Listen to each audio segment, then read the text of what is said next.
Welcome to the Wally Show Aftercast. The stuff we did not get to during the course of the show today. We would have started the Aftercast a few minutes earlier, but I had to wait for a second. And had to. Betty's been chastising me for this. Because what you're doing is wrong. Okay. Let me walk you through what happened. So I had this story we're going to talk about sometime on the show about this guy who has cancer and he needs stem cells. And they start talking, hey, your 9-year-old son might be a match, and this could save your life. And so then he's like, it's a really hard conversation to have with your kid. And so they went back and forth. Not for Wally. No. And so he finally goes and he says, hey, son, here's the situation. If you would be a match, would this be something you'd be willing to do? And he's like, I don't want to get into any detail or make him feel guilty or anything. And the kid's response was, yeah, when do we go? Like, that was it. Just boom, like that. Mm-hmm. And I thought, I wonder what my daughter would say. So I texted my daughter. And my daughter has like health things are like a thing for her. It's a trigger for her, and she doesn't like the thought of her parents being sick, which is understandable because she saw your wife, her mom, go through it with her mom, and yet here's her dad taking full advantage of her trigger points. Hey, Boodle, if I needed you to go in for a procedure to give me stem cells to help me fight a cancer I had, what would your response be? Text send. And then her response, wait, what? That is so jarring. Yeah, I'll do it. That's all I needed. Okay, good. She's going to do it. Yeah, so that's just good. I mean, obviously I don't need it. Affirmed your relationship. Yeah, I did. As I said, father. Perfect. I'm glad you're in. I explained the other story. Just needed to know that you loved me and needed it for a bit. Thanks, Lovey. You're my favorite. Haha, fair enough. I figured it was probably for a bit, but it still freaked me out a little bit. I love you. Glad you don't have cancer. And I'm like, thanks, me too. But I'm going to keep this text to remind you of in case I ever need you. That's smart. See, that's the relationship that I have with my daughter. It's An great. Insecure relationship. Oh, yeah, absolutely. I'm so insecure when it comes to being loved by the people that I want to love me. It's scary because they don't love as hard as I do. That's the thing. You know me. Like when I love somebody, I love them. I'm a smother you with love, And very rarely do people love me back in that same manner. Okay. Why? What? Nothing. What are you pausing? Go ahead. I just need to take that all in. Okay. Yeah. And see, I just get more of an insight into your head. Would you? Because what was the prompt one more time? For Haley? Yeah. About, stem cells. What was stem cell, go in for a stem cell procedure if I had cancer. All right. Would you do that for Wally if he asked you? Good question. Only person he can reach out to. Everyone else is once again, I love gone. hard. I love hard. Your most How much stable pain relation. is in Oh it? my goodness. Okay, it is a hollow tube that they jam into your pelvis and they extract bone marrow from it. Gavin, would you? Yeah. Yeah, of course he would. See, that's the response. Absolutely. I'm going to he be would. drugged up. It's fine. Yeah, you're good. I'm not going to feel it in the moment. Yeah. Huh. Makes me regret being there for Betty years ago. I just need to think some things. And I didn't even think twice. I need to just think some things through. Consider some things. It is funny, though, because, we talked about this on the show, taking that photograph of my wife sitting in bed at 3 o'clock in the afternoon. We did a photo op, or we did Zoom out on the regular show, and it made it look bad for her, but she was hurting because of her hip. But my wife laughs about it. She's like, I know, it's for the show. We posted a video of her eating a giant tub of ice cream. She's like, I don't want to be on the show or on the video. I look horrible. I'm like, it's fine. Don't worry about it. It's just it's for the show. So she sits back down and does it because it's like they both understand that you do things as part of this their job. Their feelings don't matter. Yes. Outside of your job. 100%. 100%. It doesn't matter if you think it's mean. Yes. Or sad. Doesn't matter. I'm going to do it anyways, and you better just accept it because it's part of the bit. Yes. See, you do get it. Okay, I didn't think you got it, but yeah, you get it. They both have had a nice life because of this, and so they understand this is part of what... It's okay. It's no different than a fireman. I mean, a lot different than a fireman, but from a lifestyle standpoint of... You choose to marry a fireman, let's say, and they're going to be gone 24 on, 48 off. Cop or Eddie.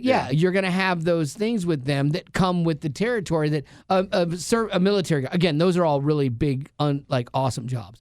but like they're going to be gone for a year, and that's part of it. You deal with it. You don't love that part, but it's what you deal with because you love them and because it is what it is. And so there you have it. Okay. So just a different version. That wasn't even what I was planning on talking about today. We talked about like gender stuff yesterday, and like how I feel so bad for parents that are going through kids that are struggling with this, and how, I think kids, we actually touched on some of this in the show today, like kids are being told something. This one lady was like, yeah, my child at school is being told by counselors, he's 7 years old, that he needs to go talk to people. And she's like, I talked to my sister, and she sent me this book. Like, no, maybe he's just being a kid, know? And so, like, sometimes I think adults, well-meaning, well-intentioned, are negatively affecting kids. But I was standing there thinking about some of the conversation yesterday, and I had this thought, okay? So we get compared to sheep all the time in the Bible, all right? And Jesus is the shepherd. So let's say that there's a sheep. His name's Jared, all right? And he's over here just living his sheep life. Big J. And then one day Jared goes, you know what? I don't think I'm a sheep. I'm a duck. And so Jared's like, yeah, I'm a duck. And so he paints himself like a duck. He walks like a duck. He tries to act like a duck. He goes around quacking. He tells everybody he's a duck. And finally, he just kind of walks away from the group that he's around because he's like, well, I'm a duck now. I'm going to go over here with these other ducks. So he goes over to the ducks, and the ducks are like, I don't really know if you're a duck, but, we'll let you be a duck with us. And this is all based on the principle of the shepherd leaving the 99, okay? Because this is where this came from for me. It's like Jesus goes out after the 99, but there's two things that he doesn't do. He doesn't take the 99 with him to go find the one. He does go find the one. He doesn't take the 99 with him, meaning he doesn't take all of us along on this ride to then validate Jared's duckiness. Like we all don't have to go over there and be like, oh, yeah, Jared, yeah, you are a duck. I guess so. You look like a duck. I guess you are a duck. He doesn't take the 99 to then like have them affirm the thing that's not true for Jared the sheep. What he does do is he goes and he gets the one sheep. And what does he do? He brings it back to the 99.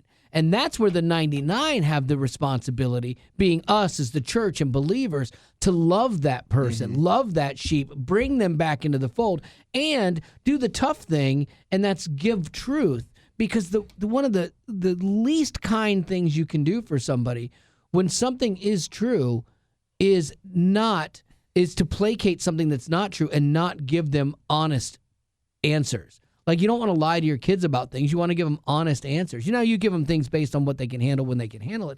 But, like, the worst thing you can do is not tell somebody the truth, because they're going to remain lost forever, and they're going to struggle through all of these things until, somebody says, hey, this is it. Now we're going to love you.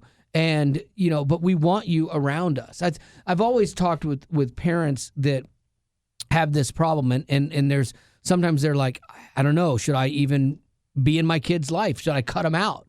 And I'm like, no. Like that is one of the worst things I think you can do, because you lose influence. As long as they're around you and they're in the fold, you still have an influence, just like Jared in with the other sheep, there's still an influence there, because kids, especially kids when they're younger, are a product of what they're around and what they're told. And so for me, this analogy of this and Jesus seeking the 99, because he doesn't ignore that lost one, but he doesn't make the 99 become that one. He brings the one back to the 99 to help that one get back in the fold, kind of thing, where they need to be. And I think that's where, as we talk about these kind of things, and they're difficult social avenues to navigate, I think that's our role as the church.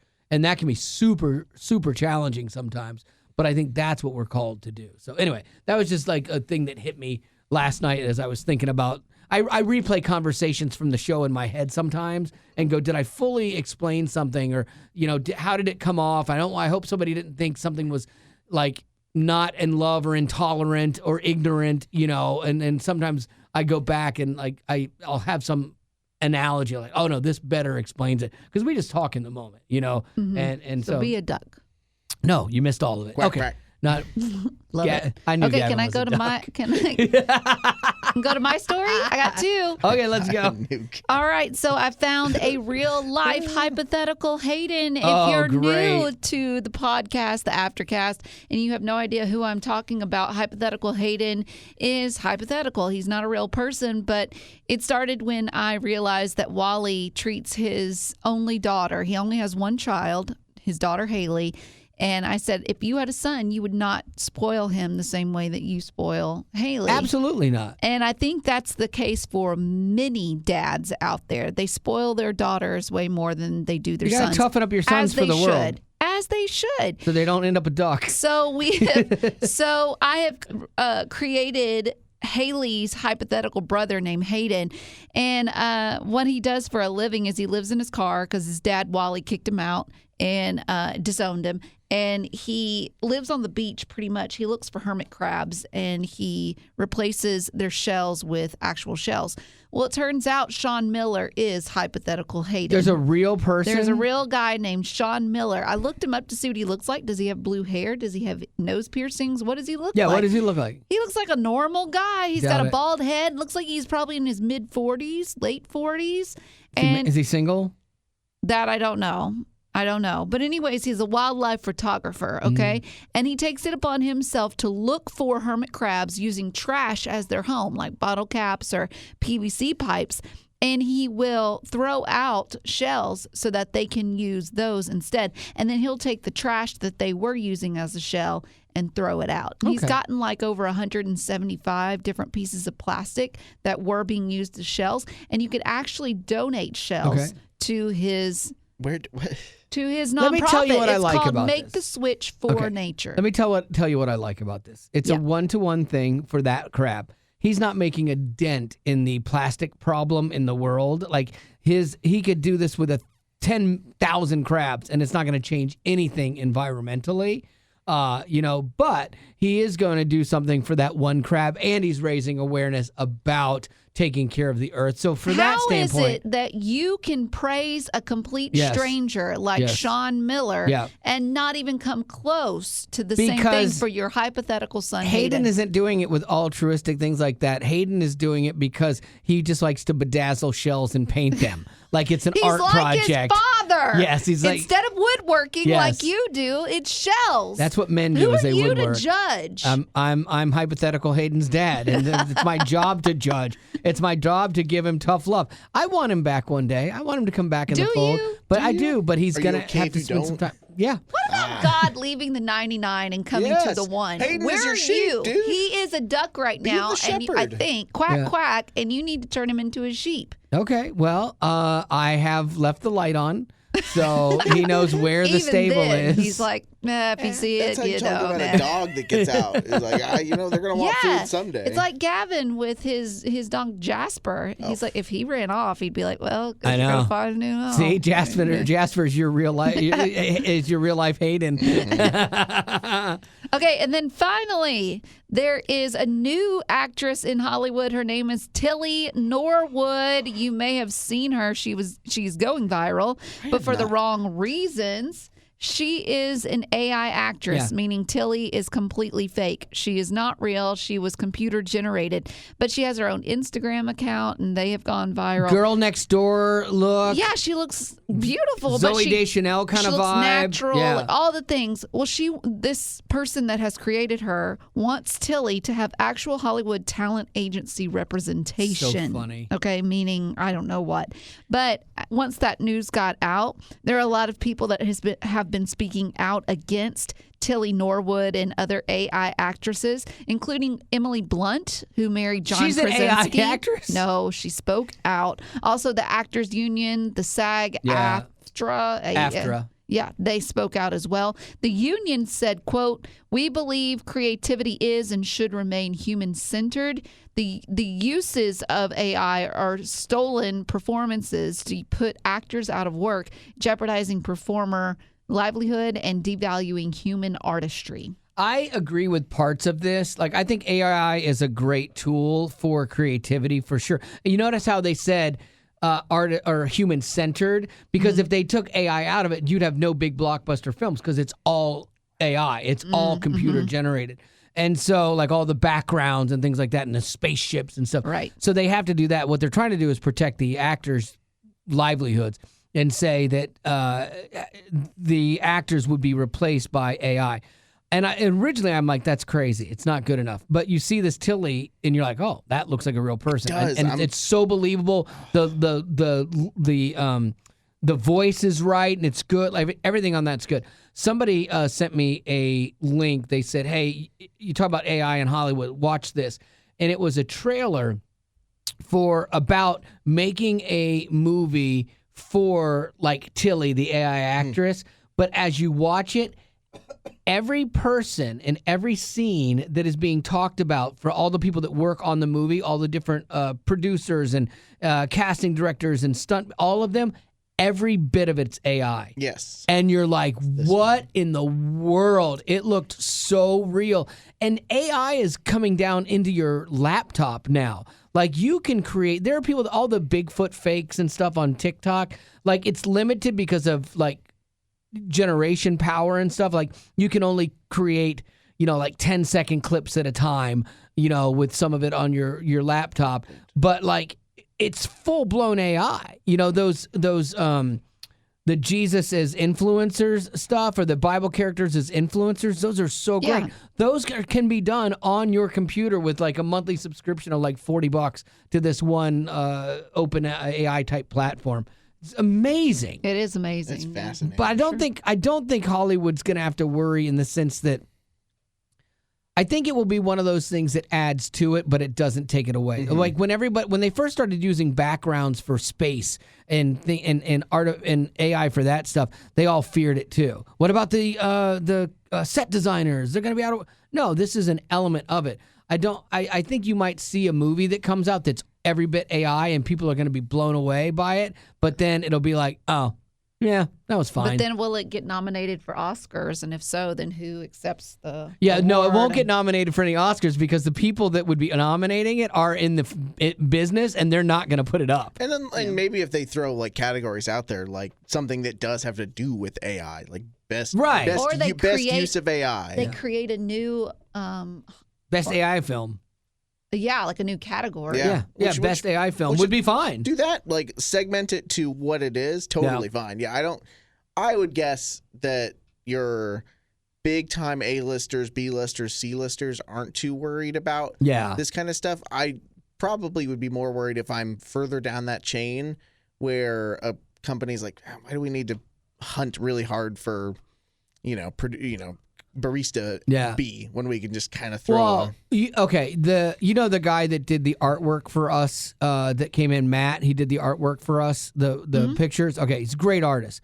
He has a side hustle that he's doing, like Inside First, like it was T-shirts and things like that. So about, like, your, living your life out. And so he sent me a trailer for his products, and I'm like, dude, how much did you spend on this? These look amazing. He's like, every model, every bit of it's AI.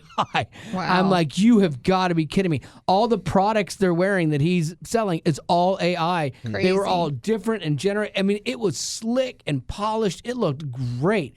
And you're like, holy cow. Those are the people that should definitely worry. Like you're saying, the smaller actors or the models and things like that. If you can take AI and do that, yeah, you're not going to replace John Krasinski because he's a great actor, or Nicolas Cage. You could replace him. But other actors, the lower end, I think, is definitely a concern. Yeah, because you can do things so quickly with it as well. It's jarring at how good AI is getting, and it's not getting worse either. Like the AI system compared to 2 or 3 years ago is just so much better than it was. And it's just going to keep getting better. It's going to get better and cheaper. Like for my birthday, I would love to have a subscription to the AI one, the program where you can do the full-blown videos with backgrounds and moving and stuff like that. I think that would help my production on the videos that I like to do for the songs that I do.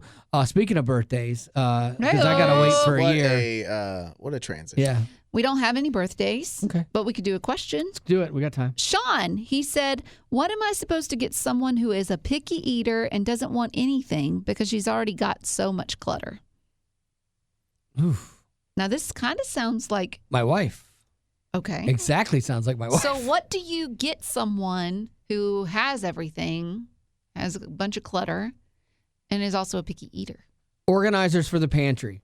Because if you're a picky eater, but you have clutter, your pantry's probably cluttered. So you get her organizers, so that way she can take the things she's picky about, and she can put them in. My wife loves containers. Loves containers. She doesn't take that as the same thing as getting her like a vacuum for her birthday? No, she like that vacuum is like a definite no-no. But like the containers, she would love that. They're the ones that have like the pop top. And they're way more money than they should be. Maybe that's why she likes them. She's got expensive taste. She does. But I will say this: she has expensive taste, but she won't spend the money. She'll always wait till something is like 10 discounts down or whatever to buy it. So she's good with her money. And I tried to buy her something expensive recently, and she got like frustrated with me about me wanting to get it. And she's like, "I will be mad if you get it." So I got points for trying to get it, which was great, and then didn't have to spend the money, which is a double great. Which is all you wanted. It's a total win. It's a win until you lose. And they go, "You know what? You're right. I will take it. I'm worth it." Dadgummit. So fortunately, we didn't get to that point. Oh. Yeah. I don't know. What would you say, Rock? That's a tough call. You know what? Name a star after them. No, I hate that stuff. Do what I did with my friend Dina. Okay? Hate that too. She doesn't have a lot of clutter, and she is not a picky eater, but she has her own money. Like, she's not hurting for anything, okay? So what do you get her? Well, she has 3 dogs that are her babies, and I said, I'm going to give you this amount of money. We're going to go to a pet store, and you're going to spend it on whatever you want, and then we're going to go and donate it to the local Humane Society. She loved it, and she wants to do it every year now on her birthday. Okay. Now, Wally thinks it's a terrible idea, but this is also coming from the guy who's like, get her containers? Yeah, that's true. So I would say your eyes even crossed when you did that impression. Donate towards a nonprofit that she loves and get her involved in it. I could definitely, like, if I told my wife, "Hey, I just made a sizable donation to like Shower Up in your name," like not even in your name. If I did that inspired by you, she would love that. Like she would. But I'm love saying that get more creative with it. Right. Like take the money that you were going to do to donate, and then go and find the list of needs that Shower Up has, and go with her to Walmart or wherever and buy the towels, buy the soap, buy whatever, and then go with her to drop it off. Yeah, she would love that. Absolutely. See? Yeah. So you were wrong? Ish. I know I wasn't. No, I wasn't wrong. Yes, you are. It was a horrible gift for me. Like I don't want that. I want a drone. You're not getting a drone. I know, right? Because it's like $5,000. I need better friends. All right. You need rich friends. Yeah, I do. You have expensive taste like your wife. I know. I have a rich friend, but he moved. So now I'm hosed. Ugh. Cracker Bear. I know. Gavin? Oh, I didn't even remember the question. Attaboy. Yeah. Gavin's like, I'm happy. You guys threw the good options out there. It was a weird combination though. A picky eater but loves clutter. Like I'm like, well, those are 2 very different things. That's why I came up. That's what I came with. Picky eater that has clutter. Right. That's why I did the containers because it was trying to balance those 2 worlds. Yeah. I would just get him. I'd get him a lot of food delivery gift cards because then it's or clutter. I'm just getting him a lifetime supply of paper plates. Yeah. Because then you don't have to wash dishes and you don't have stuff that you need to worry about. So give them a lot of plasticware. When my wife is gone, I always like use paper plates. Oh, I adore. Yeah, they're the best. I don't want to do dishes. I do paper plates and plastic silverware. Like, why would I not do this? We're not trying to impress anybody. Why don't we do this every night? But she has no problem washing dishes. I hate it. That's great. If she's going to be the one that washes them or does the work. When she is gone... I like if we don't have a lot of plastic stuff because sometimes we don't. If she's gone, I can make it through an entire week of her being gone with 1 to 2 plates and probably 2 forks. I can make it through a whole week because I'll just like blick that fork extra hard and just reuse it.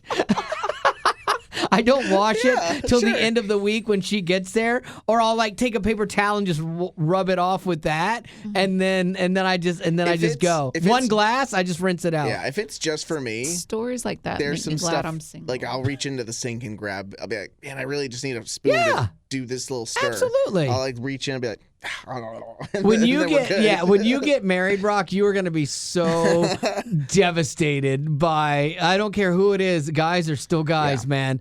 And so we do things that you will just be baffled because by. Our bodies can take it. Yet, did you notice though that you posted that video of you digging through the trash for your ring? Yeah. You had like gloves on and all that.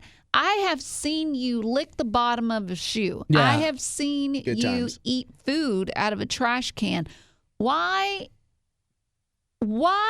does it make sense in your mind, oh, if I'm digging through this trash can, now I need to wear gloves? Because I knew it was at the bottom of the trash can, and the bottom of the trash can was wet because it had gotten left open in the rain. The guys that do the trash, so that still doesn't justify. Oh yeah, anything. that's soaky, dirty water. That's bad. Like that's like.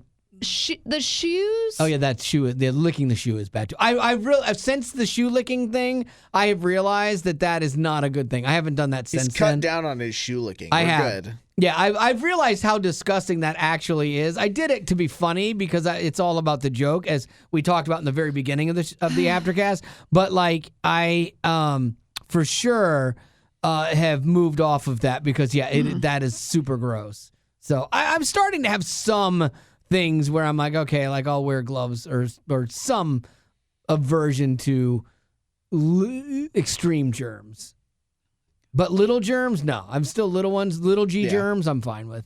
We'll get over it. God's I not watched a taking me out lady like on a that. plane wipe down she was an old lady, wipe down her tray, and she's sitting in the middle. Her husband was by the window, wiped down his tray, because they say the tray is the worst part. And then the guy next to her put his tray down, and she wiped his tray down too, and she didn't even know him.